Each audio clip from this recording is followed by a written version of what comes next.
aside until I should be alone.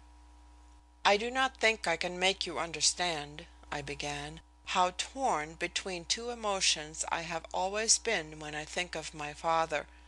Of course, the predominant feeling toward him has always been hatred for the awful suffering he caused my mother. I never heard anything to foster this feeling, however, from my mother. She rarely spoke of him, but when she did it was always to tell me of the adoration he had felt for me as a baby, of the care and money he had lavished on me. But while with one part of me I longed to hear her tell me of those early days, yet the hatred I felt for him always surged so upon me as to make me refuse to listen to any mention of him. But since she went away from me, the desire to know something of my father has become almost an obsession with me. My hatred of his treachery to my mother is still as strong as ever, but in my mother's last illness she told me that she forgave him, and asked me if ever he came into my life to forget the past and to remember only that he was my father. I am afraid I never could do that, but yet I long so earnestly to know something of him. So now you see, Dicky," I concluded, "why Mr. Gordon has such a fascination for me. He knew my father and my mother. From his own words I gathered that he was the nearest person to them.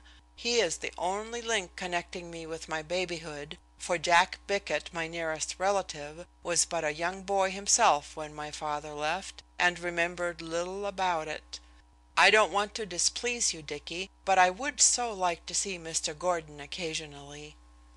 Dicky held me close and kissed me. "Why, certainly, sweetheart," he exclaimed. "Whenever you wish I'll arrange a little dinner downtown for Mr. Gordon. What do you think about inviting the Underwoods, too? They could entertain me while you're talking over your family history." "That would be very nice," I agreed, but I had an inward dread of talking to Robert Gordon with the malicious eyes of Harry Underwood upon me. Indeed, I felt intuitively that if ever Mr. Gordon were to reveal the history of his friendship for my mother to me, it would be when no other ears, not even Dicky's, were listening. Dicky kissed me again, and then he rose and went out of the room quickly, closing the door behind him. I waited until I heard his footsteps descending the stairs before turning the key in the lock. Then I went directly to a little old trunk which I had kept in my own room ever since my mother's death, and, kneeling before it, unlocked it with reverent fingers. End of chapter 33.